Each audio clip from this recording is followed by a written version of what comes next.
Sir ఉండి నుంచి కృష్ణంరాజు గారు నిలబడుతున్న విషయం అందరికి తెలిసిందే. సో ఆయనకి ఇంతకుముందు అంటే టీడీపీలో వర్క్ చేసి బయటకు వచ్చిన రెబల్గా ఉన్న శివరామరాజు కూడా ఆయనకు ఆపోజిట్గా నిలబడుతున్నారు, ఇండిపెండెంట్గా నిలబడుతున్నారు అని చెప్పేసి అనుకున్నాం నిన్నటి వరకు. కానీ వాళ్ళ ఫార్వర్డ్ బ్లాక్ నుంచి నిలబడ్డారు అంటే నామినేషన్ వేశారు అని చెప్పేసి తెలిసింది. సో ఈయన గెలుపుకి ఇంకా ఇబ్బందికరమైన పరిస్థితులు ఏర్పడుతున్నాయి అని చెప్పేసి అంటున్నారు. మీరేమంటారు దీని గురించి? మన ఇప్పుడు ఆంధ్రప్రదేశ్లో All India Forward Bloc party పేరు. ఆంధ్రప్రదేశ్లో 175 నియోజకవర్గాల్లో కూడా పోటీ చేస్తున్నట్టు దాని సెక్రటరీ, ఆ పార్టీ సెక్రటరీ పివి సుందర్రాజు నిన్న కడపలో జరిగిన ప్రెస్ మీట్లో చెప్పారు. సో ఇప్పుడు ఆ పార్టీ తరపునే ఇక్కడ శివరామరాజు, కలువపూడి శివ అని కూడా ఉంటారు, ఆయన పోటీ చేస్తున్నారు. సో ఆ పార్టీకి ఆల్రెడీ సింహం గుర్తు ఉందన్నమాట. ఇది ఆల్ ఇండియా లెవెల్లో ఉన్న పార్టీ. ఇది 1939లో సుభాష్ చంద్రబోస్ ప్రారంభించిన పార్టీ. కాంగ్రెస్ నుంచి బయటకు వచ్చి ఆయన ఆల్ ఇండియా ఫార్వర్డ్ బ్లాక్ పెట్టారు. 1950s నుంచి కూడా మనకి ఆంధ్రప్రదేశ్లో ఈ పార్టీ ఉంది. ఇప్పటివరకు ఆ పార్టీ నుంచి ఎంపీగా ఎవరు వెళ్ళలేదు, కానీ వాళ్ళ ప్రజెన్స్ అయితే తెలంగాణలో ఉంది, తమిళనాడులో ఉంది, వెస్ట్ బెంగాల్లో ఉంది, ఒరిస్సాలో ఉంది, ఇలాగ కొన్ని రాష్ట్రాల్లో వాళ్ళ ఉంది. ఇప్పుడు నేషనల్ ప్రెసిడెంట్గా దేవరాజ్ ఉన్నాడు సెక్రటరీగా. తర్వాత శరత్ చంద్రని ఈ సుభాష్ చంద్రబోస్ బంధువు, ఆయన కూడా తమ్ముడు ఆయన కూడా ఉన్నాడు అన్నమాట పార్టీలో. సో అందువల్ల ఇప్పుడు ఏమంటున్నారంటే మొన్నటి వరకు ఇండిపెండెంట్గా ఉన్నాడు కాబట్టి ఆయన్ని తీసేయచ్చని అనుకున్నారు.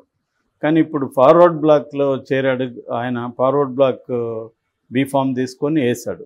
కాబట్టి ఇప్పుడు ఆయన బయటకు వచ్చే ప్రసక్తి లేదు. మొన్నటి వరకు ఏంటంటే ఇది అంతా కూడా వైసీపీ వాళ్ళు చేయిస్తున్నారు, ఇతనికి వైసీపీ వాళ్ళు డబ్బులు ఇచ్చి చేయించారని రఘురామరాజు ఆరోపించాడు.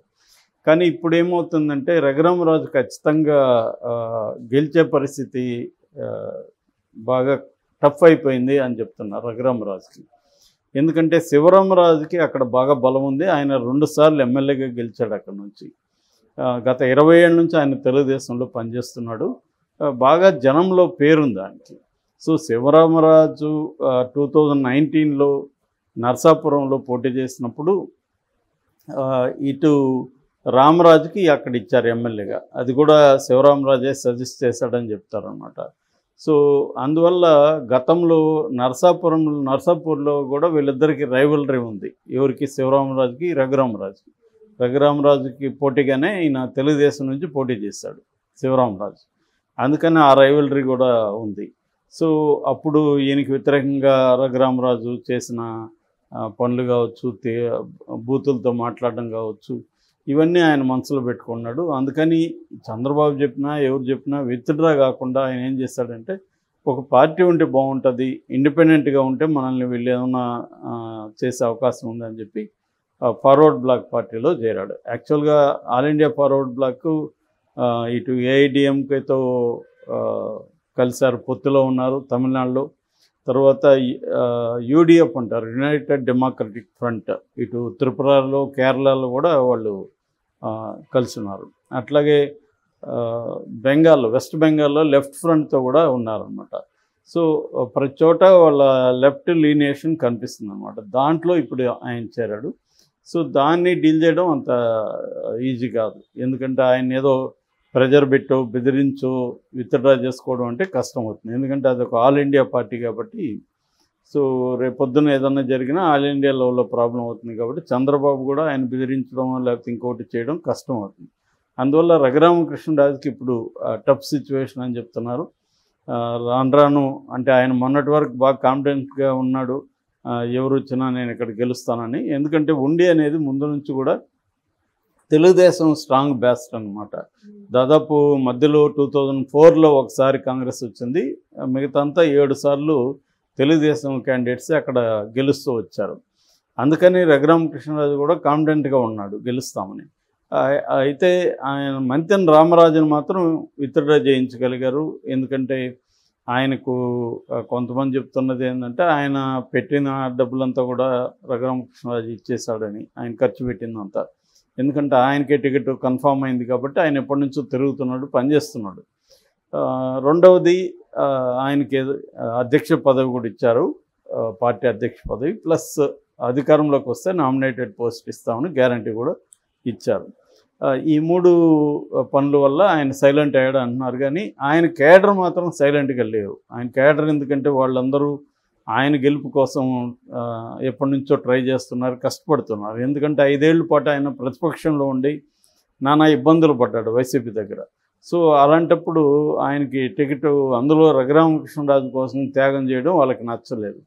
రఘురామకృష్ణరాజుకి ఇవ్వాల్సిన అవసరం ఉంది, ఇక్కడ ఈయన గ్యారంటీ గెలుపున్నప్పుడు ఎందుకు ఆయనకి ఇవ్వాలి అనేది. ఆయన ఏమన్నా తెలుగుదేశంలో పనిచేస్తాడా, వైసీపీకి వ్యతిరేకంగా ఇబ్బందులు మన పార్టీ తరఫున ఏమైనా పడ్డాడా? ఆయన వైసీపీలో ఉండే వైసీపీకి రెబల్గా మారిన వ్యక్తి రేపొద్దున మన పార్టీలో చేరినాక ఆయన అనుకున్న మంత్రి పదవో ఇంకొకటో రాకపోతే ఆయన ఇక్కడ కూడా అలాగే ఉంటాడు అనేది అక్కడ ఉన్న భయం. రెండోది ఏంటంటే అక్కడ స్థానిక కేడర్కు ఉన్న భయం ఏంటంటే రఘురామకృష్ణరాజు వల్ల ఆయన అందుబాటులో ఉండరని. ఆయన ఎంపీగా ఎప్పుడు అందుబాటులో లేరు. వాళ్ళకి కారణాలు ఆయన ఏవి చెప్పినా అందుబాటులో ఉండడం అనేది అవసరం, లేకపోతే ప్రజాప్రతినిధి ఉండేం లాభం. సో అది ఆయన లేరు. డెవలప్మెంట్ కార్యక్రమాలు ఆయన ఏం చేయలేదు. రెండవది ప్రజలకు అందుబాటులో లేరు. సో ఈ ప్రాబ్లమ్స్ ఆయనతో ఉన్నాయి. ఎంపీ అన్నా పర్లేదు, కానీ ఎమ్మెల్యే అంటే రోజువారీ పనులు ఉంటాయి వాళ్ళకి, అనేక మందికి అనేక రకాల పనులు ఉంటాయి. ఎమ్మెల్యే అందుబాటులో ఉండాల్సిన పరిస్థితి ఉంటుంది. ఒకవేళ రేపు ఈయన గెలిచి వైసీపీ అధికారంలోకి వస్తే ఎమ్మెల్యేతో ఇంకా ఎక్కువ పనులు ఉంటాయి ముఖ్యంగా తెలుగుదేశం వాళ్ళకి. ఎందుకంటే వైసీపీ నాయకత్వం వాళ్ళని అణచివేస్తుంది, దానికి సపోర్ట్గా నిలవాల్సి ఉంటుంది. ఇవేవి చేస్తాడని వాళ్ళకి నమ్మకం లేదు. ఎందుకంటే ఈయన భీమవరంలోనే మొన్న సంక్రాంతికి వచ్చాడు ఈ 4-5 ఏళ్లలో. సో అందువల్ల అదొక నెగిటివ్ ఉంది. అయితే శివరామరాజు ఏంటంటే చాలా రోజుల నుంచి ఆయన జనంలో తిరుగుతున్నాడు.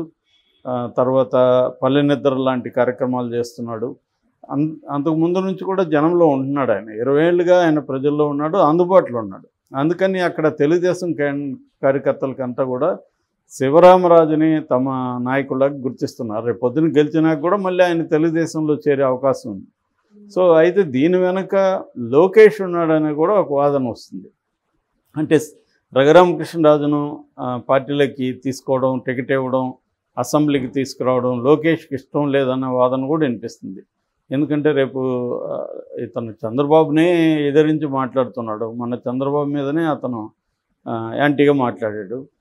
నాకు టికెట్, నమ్ముకున్న నాకే టికెట్ ఇవ్వకపోతే ఇతను పోలవరం ఏం కడతాడు, సో సెంటర్ నుంచి ఏం తీసుకొస్తాడని మాట్లాడిన వ్యక్తి లోకేష్ని ఏం క్యారీ చేస్తాడు ఆయన.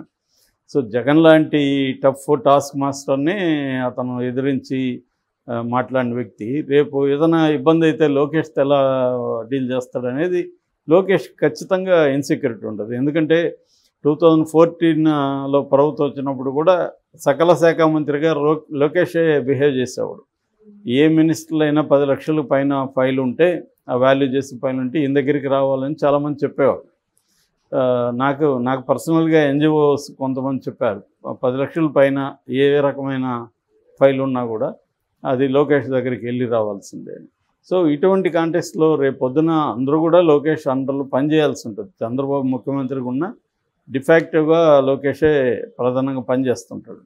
అలాంటి కాంటెక్స్ట్లో ఇతనితో ఎందుకు తలనొప్పి అని అంటే లోకేష్కి 2 ప్రాబ్లమ్స్ రేపు రాబోతాయి. ఒకటి పవన్ కళ్యాణ్ ద్వారా, ఒకటి రఘురామకృష్ణరావు గారు. మిగతా అందరూ కంట్రోల్లో ఉండేవాళ్ళే ఉంటారు. ఎందుకంటే మ్యాక్సిమం ఇప్పుడు కూడా లోకేష్ టికెట్ ఇవ్వడంలో కూడా లోకేష్ పాత్ర బలంగా ఉందని చెప్తున్నారు. సో ఈ కాంటెక్స్లో అతను లోకేష్ ఈ శివరామరాజును ప్రోత్సహిస్తున్నాడు ఇండైరెక్ట్గా అన్న వెర్షన్ కూడా ఉంది. అంటే ఇది మామూలుగా అన్ని పార్టీలు చేస్తే చంద్రబాబుకి ఎక్కువ ఈ చరిత్ర ఉంది. తను ఎవరికన్నా ఇచ్చి వాళ్ళని ఓడించాలంటే తనే వాళ్ళకి వ్యతిరేకంగా ఒక రెబల్ని పెట్టడం,